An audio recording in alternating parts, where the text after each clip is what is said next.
My brother accidentally shared a group chat where my parents labeled me the family ATM, because I'd been helping with retirement expenses for years. She's too stupid to realize we're using her, they wrote. So I cut all ties with them, but first, don't you dare pretend you didn't know what you were doing. My mom screamed into the phone, her voice so loud I had to hold it away from my ear. We're family. You can't just abandon us because your feelings got hurt. I sat there in my home office, staring at the April rain hitting the windows of my Burlington townhouse, feeling a strange mix of numbness and rage. Everything I thought I knew about my family had just crumbled before my eyes, all because of a simple text message my brother Kevin had accidentally sent to our family group chat, instead of the secret one he shared with our parents. My name is Jordan Wright. I'm 35 years old, and until yesterday, I thought I was just being a good daughter by helping my parents with their retirement expenses. I'd built a successful marketing consulting business from scratch after college, and when it really took off 5 years ago, I started sending my parents extra money each month. They'd always struggled financially, and I wanted to make sure they could enjoy their retirement without worrying about basic expenses. What I didn't know was how they really saw me. The family ATM just sent another $3,000, my brother had texted, followed by my dad's response. LMAO, keep that gravy train running. She's too stupid to realize we're using her. Then my mother, just bought those golf clubs your father wanted. Jordan would flip if she knew her money was going to those instead of medication. The screenshots kept coming. Years of conversations about how to manipulate me, how to play on my sympathies, how to extract more money. I couldn't breathe as I scrolled through message after message. Kevin quickly tried to delete them, but it was too late. I'd seen everything. 3 years of them laughing at my generosity, planning expensive vacations while telling me they couldn't afford their medications, upgrading their cars while claiming their heating bill was overwhelming their budget. For the last day, my phone had been blowing up with texts and calls from my family. My dad swore they were just joking around. My mom said I was taking things out of context. Kevin claimed he was just going along with it to stay on our parents' good side. But their own words had exposed the ugly truth. The rain intensified outside, matching the storm raging inside me. I'd been financing their comfortable retirement for years, thinking I was helping them survive. Meanwhile, they'd been living it up, laughing at how easily they could manipulate their stupid successful daughter.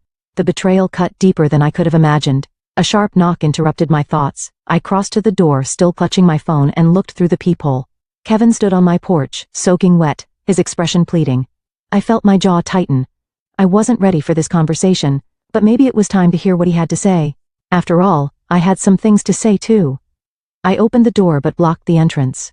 What do you want? Kevin looked miserable, rain dripping from his hair. Jordan, please, can I come in? I can explain everything. Explain what? How you've all been laughing at me for years. I held up my phone, the screen still showing one of his texts. Just told Jordan Dad needs dental surgery. Ka-ching. It's not what it looks like, Kevin pleaded, his voice cracking. Mom and Dad, they started it, and I just went along with it. So, you were just following orders? Like some kind of financial Nazi? The words came out harsher than I'd intended, but I couldn't stop myself. I've been sending $3,000 every month, Kevin. That's $36,000 a year for 5 years. Do you know what that adds up to? Kevin looked down. I know it's a lot. $180,000, Kevin. And that doesn't include the extra for Dad's supposed medical expenses or Mom's broken furnace last winter. I felt sick saying the words, remembering how I'd skipped a vacation to send them an extra $5,000 for a furnace that apparently never needed replacing. Look, they took it too far, I know. But they're getting older, and they're 65, not 95.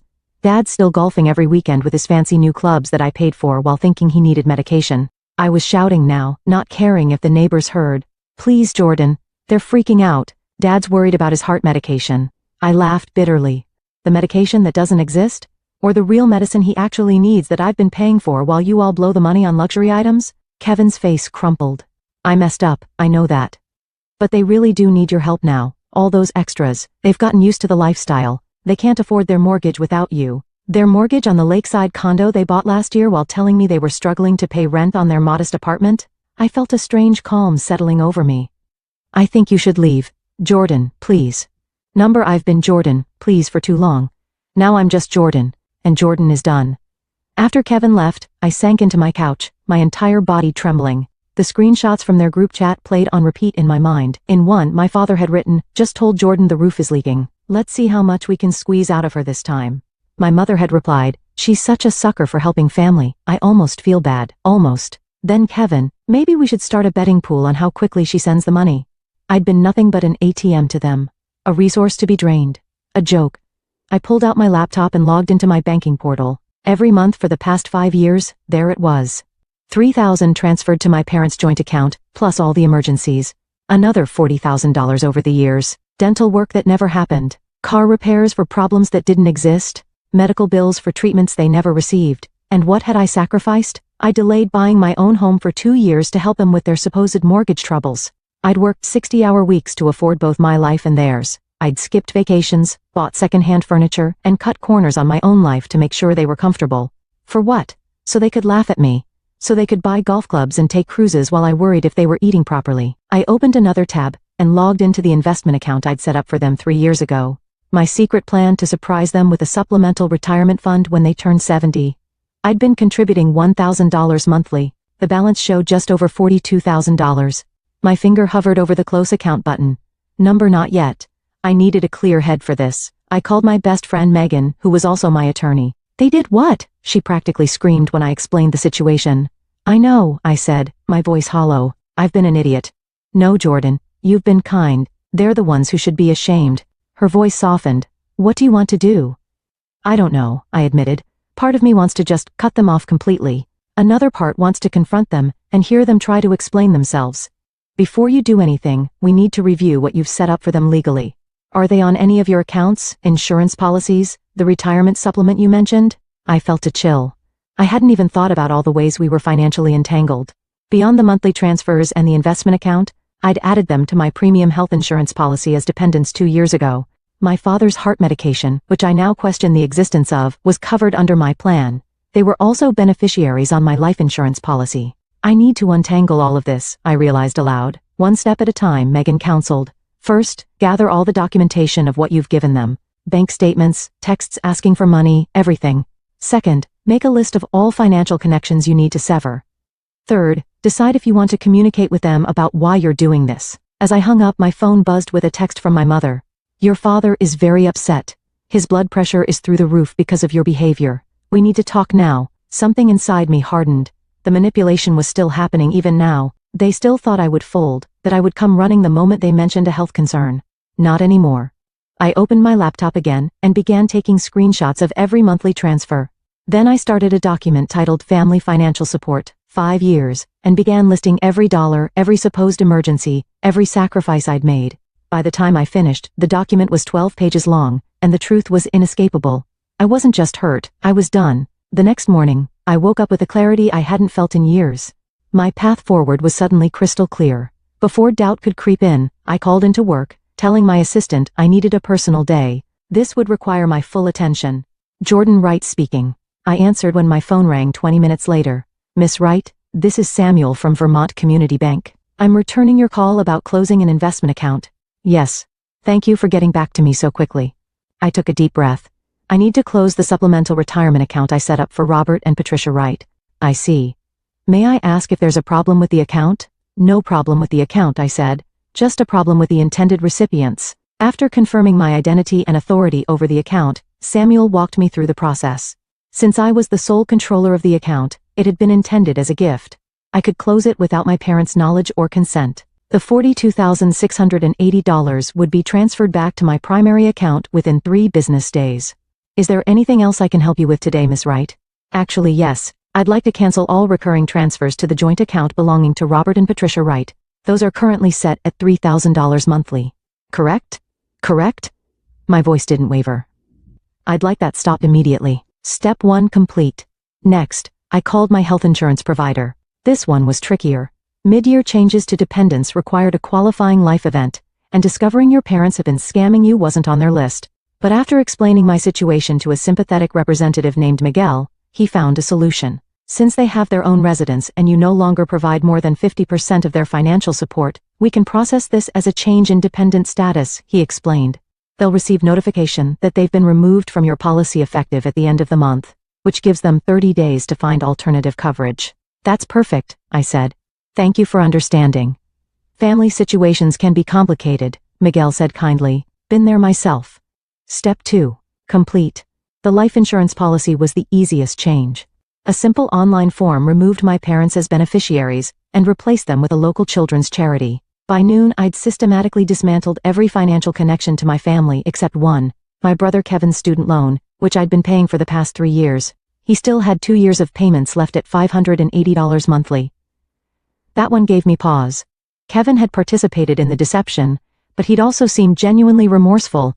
Had he been pressured by our parents, or was he just sorry he got caught? My phone pinged with a text from Kevin. Mom and Dad are freaking out. Dad says his prescription refill was denied at the pharmacy. What did you do? That answered that question. Not a word of apology or understanding, just more pressure to restore the flow of money. I replied, their consequences are not my problem anymore. My phone immediately rang. Kevin. I sent it to voicemail. Instead, I opened my email and composed a formal letter to my parents attaching the 12-page document I'd created the night before. I titled it simply, Financial Support Provided, 2/20 to 2/20. The email read, Robert and Patricia. Attached is a comprehensive accounting of the financial support I have provided over the past 5 years, totaling $221,865. This includes monthly transfers, emergency funds, medical expenses, and the supplemental retirement account I established for you. As of today, all recurring transfers have been stopped. You have been removed as dependents from my health insurance policy, effective May 31st, and the retirement account has been closed. Your duplicity has been documented with screenshots of your own messages, revealing how you have systematically manipulated and deceived me while mocking my generosity. Do not contact me again, unless it is to repay what you have taken under false pretenses. Jordan Wright. I read it over twice, attached the document and hit send. Step 3 complete. Then I blocked their numbers on my phone, removed them from my social media, and sat back in my chair, exhausted, but relieved. For the first time in years, my money was truly my own. I managed 3 days of blessed silence before they found a way around my blocks. The doorbell rang at 8:30 p.m. while I was reviewing client proposals. Through the peephole, I saw my parents and Kevin standing on my porch, their faces a mixture of anger and panic. I didn't open the door. Instead, I called Megan. They're at my house, I whispered, as if they might hear me through the walls. Do not let them in, she said firmly. If they don't leave, call the police for trespassing. That feels extreme. Trust me, Jordan. Once they're inside, it'll be much harder to get them out, physically and emotionally. The doorbell rang again, followed by pounding. Jordan, my father shouted. We know you're in there. You can't just cut us off without talking to us. I sent a text to Kevin. I have nothing to say. Please leave or I'll call the police. Through the peephole, I watched Kevin check his phone, show it to my parents, and then have what appeared to be a heated discussion. My mother seemed to be crying, while my father's face had turned an alarming shade of red. Eventually they left, but not before my father shouted, You're going to regret this, Jordan. We're family. You can't just abandon us. The irony of him using the word abandon wasn't lost on me. They'd abandoned any pretense of loving me years ago, seeing me only as a resource to exploit. The next morning, the emails started. My mother wrote a lengthy guilt trip about my father's health declining without his medication. My father sent a terse message demanding I stop this childish behavior immediately. Kevin pleaded that our parents couldn't afford their mortgage payment without my help. I forwarded each one to Megan without responding to them. 3 days later, I received a certified letter from my parents. Inside was a handwritten note from my mother. Jordan, we don't understand why you're punishing us like this. Yes. We made some jokes in poor taste, but that's what families do. Your father's heart medication is $450 per month without insurance. Our mortgage is due next week, and we can't cover it without your help. We might lose our condo. Is that what you want? For your elderly parents to be homeless? Please stop this cruelty and talk to us. I nearly laughed at the elderly comment. They were both 65 and in good health. My father's golf game had never been better, according to the country club photos Kevin had accidentally included in one of those fateful screenshots. I called the pharmacy where my father filled his prescriptions, pretending to be my mother. I'm calling about my husband Robert Wright's heart medication. What's the cost without insurance? Let me check, the pharmacist said. After a moment, it's $42 for a 30-day supply. Mrs. Wright, not $450. Another lie. That evening, Kevin showed up at my office as I was leaving. He looked terrible, dark circles under his eyes, clothes rumpled. Jordan, please, he said, stepping in front of me. They're falling apart. Dad's talking about bankruptcy. That's not my problem, I replied, trying to step around him. How can you be so cold? They're our parents. Are they? Because real parents don't exploit their children. Real parents don't laugh behind their kids' backs about how stupid and gullible they are. They made mistakes, but no. I cut him off. A mistake is forgetting a birthday. What they did was calculated and cruel. For years, Kevin, years. The condo is going into foreclosure. They can't make the payments without you. I felt a momentary pang of guilt, but then remembered a screenshot. Just convinced Jordan we're struggling with rent. Meanwhile, we're closing on the lake condo next week. Cheers. They shouldn't have bought a place they couldn't afford, I said flatly. What about Dad's medication? The prescription that costs $42, not $450? He can get a job at Walmart if he needs to cover that. Kevin's eyes widened. How did you? I did my research. No more lies, Kevin. I walked past him to my car. Tell them to look into government assistance programs. That's what they're there for. Jordan, he called after me. They're talking about moving in with me. I can't handle that. I turned back. That sounds like a you problem, Kevin. Welcome to consequences. 2 weeks after cutting my family off, I was sitting in a therapy session I'd finally scheduled for myself. Dr. Bennett, a woman in her 50s with kind eyes and a no-nonsense demeanor, listened as I recounted the whole sordid story. Every day I swing between feeling strong and feeling horrible, I admitted. Like yesterday, I found out from a mutual friend that my parents had to cancel their country club membership. I actually felt guilty about it for hours. That's normal, Doctor, Bennett said. You're grieving the family you thought you had. That includes grieving the role you played as their supporter. But they didn't deserve my support. They were using me. Both things can be true at once. They didn't deserve your support, and you can still feel loss about no longer providing it. I pondered that while Dr. Bennett continued. The role of family provider clearly became part of your identity. Now you're redefining who you are without that role. I hadn't thought about it that way, but she was right. For 5 years, I tied my self-worth to being the successful daughter who could support her parents. Who was I now? As I was leaving my session, I received an unexpected call from my Uncle Pete, my father's brother who lived across the country in Oregon. We weren't close, but I answered out of curiosity. Jordan, it's your Uncle Pete. I just got a strange call from your father asking if he and your mother could come live with us for a while. He said you'd cut them off financially and they were about to lose their home. Is that true? I sighed. It's complicated, Uncle Pete, I figured. Your dad has always had a talent for selective storytelling. His tone was dry. Wanna tell me your side? So I did, explaining everything from the screenshots to the lies about medical expenses. When I finished, there was a long silence. I'm not surprised, he finally said. Your father tried to pull similar stunts with me years ago. It's why we're not close. I refused to fund his lifestyle. You knew? I felt a wave of betrayal all over again. Why didn't you warn me? Would you have believed me? They had you convinced they were struggling and you were their hero. Sometimes people have to discover the truth themselves. He was right. I wouldn't have believed him. For what it's worth, he added. I told your father I wouldn't take them in. I suggested they downsize and live within their means. He hung up on me. After we disconnected, I felt strangely validated. I wasn't crazy for cutting them off. I wasn't a horrible daughter. I was just the latest target of their manipulation, and I'd finally wised up. That evening, I received a text from Kevin from a new number. Mom and Dad are moving into my spare room next week. They're selling the condo. Dad's furious about it. I can't believe this is happening. I didn't respond. 3 days later, another text. The condo is on the market. Dad's car got repossessed yesterday. This is getting really bad. I almost texted back, almost asked if they needed help with moving expenses. But then I remembered a particular screenshot where Kevin had written, Jordan just asked if Dad was doing okay after his doctor's appointment for the heart issue that doesn't exist. They'd made their choices. Now they were living with the consequences. Week 3 brought an email from a name I didn't recognize. The subject line, message from your parents. Apparently, they'd enlisted a family friend to reach out since I'd blocked them everywhere. The message detailed how they'd been forced to sell most of their furniture, how my father's health was deteriorating from the stress, and how they'd had to apply for food stamps, something my proud father considered humiliating. The email concluded, they just want a chance to talk to you, to explain and apologize. I considered it for all of 5 seconds before hitting delete. Their idea of an apology would be whatever they thought might turn the money faucet back on. I was done being manipulated, done being their ATM. For the first time in years, my money was going toward my future, not their pretend emergencies. The guilt was fading, replaced by something unexpected. Freedom. 6 months after I'd cut off all contact, I arrived home from a business trip to find my parents sitting on my porch steps. My father had lost weight, and my mother's carefully maintained highlights had grown out, revealing gray roots. They were both wearing clothes I didn't recognize, cheaper looking than their usual attire.